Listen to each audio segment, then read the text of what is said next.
G'day, how are ya? This is the morning walk and welcome to Paris. Hang on a second. This don't look like Paris. But if this isn't Paris, where am I?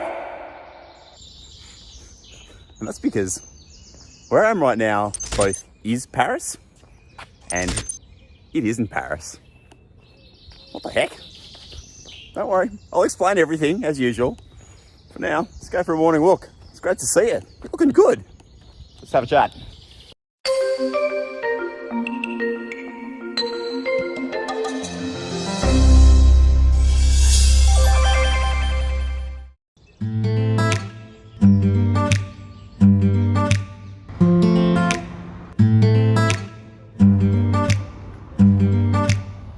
Last night at dinner, we're sitting down and my kids, since we've been here in France, have been doing an awesome job of trying new foods.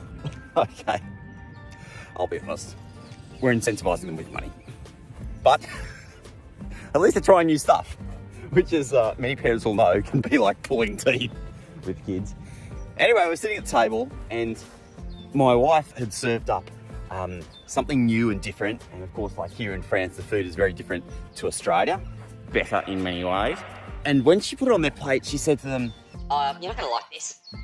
And I went, whoa, hang on a second. The moment you say to somebody, oh, I don't think you're gonna like this, what happens? Chances are they're not gonna like it. So I had to back up a few steps and be like, well, actually, maybe you will like this. And they did, actually, funnily enough. It's what's known in psychology as an anchoring bias. Essentially, that's when a real estate agent gives you a price for a house and says, this is going to be $500,000. Sorry, no, I come from Sydney, so that's completely unrealistic. The real estate agent tells you, this is going to cost you $2,500,000 billion.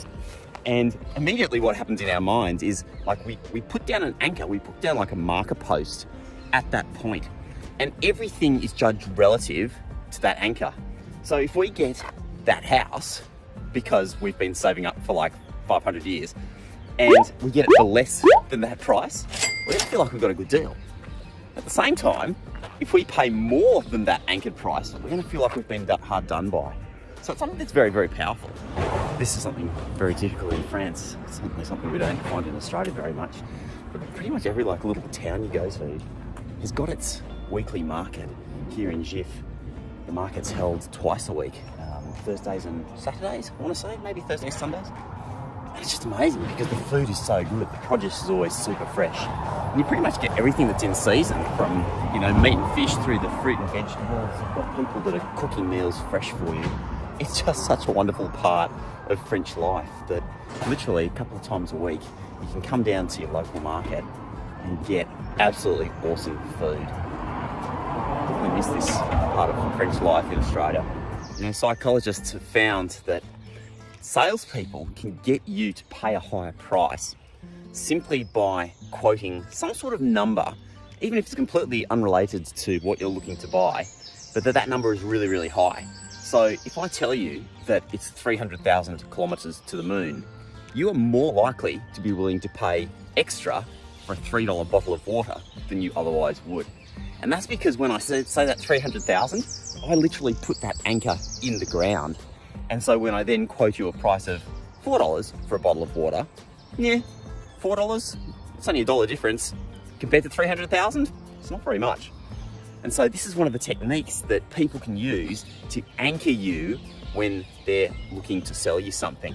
So something we should be wary about, but it can be used for good. Like, look at the kids, for example. If we started that conversation by saying, hey, like, this is really, really good. This is one of my favorite dishes. That creates an anchor there. It doesn't mean that the kids are necessarily going to like what we're serving up, but it certainly means that psychologically they're prepared for something good rather than something bad. Well, this is the little town of Gif-sur-Yvette, or if I can say it properly with my Australian accent, Gif-sur-Yvette. We're about 35 kilometers outside of Paris here, and this is where my wife grew up. So it's funny, right? When you say to me Paris, this is actually what I think of. It's like this little town, even though most people who live in Paris, the Parisians, know that Gif is out in the countryside. Like, this is definitely not Paris for a Parisian. Gif is all about forest and big open spaces and houses that have backyards. Whereas Paris is more like apartment buildings and cobbled streets and that sort of stuff. So they're really just almost night and day. And that's because of the anchors that we put down. The anchor that I have is, well, effectively my wife's anchor. This is where she grew up. This is Paris. But for you, and probably for most people, when we say Paris, you have a different reference point. Your anchor is the Eiffel Tower, maybe the Mona Lisa, maybe crepes, walking along the Seine if you've been lucky enough to come here. It's something that's very different. And that's something that we just need to be aware of everywhere in our lives, is that we all have anchors. We all have these biases, the ways that we've done things. Some of those are conscious, some of those are conscious posts that we've stuck in the ground that we want to stick to, like good habits we want to stick to every day. And some of it's not. Some of it's stuff that's just grown up, or worse, some of it's stuff that we've been manipulated into, things that we've been told that we should believe or that we should do, but in fact it's really negative for us. And so it's stuff that we need to think about. It's things that we just need to be aware of as we go about our daily life. So everywhere we've got anchors, and that creates perspectives and biases that affects the way that we enjoy this one beautiful life that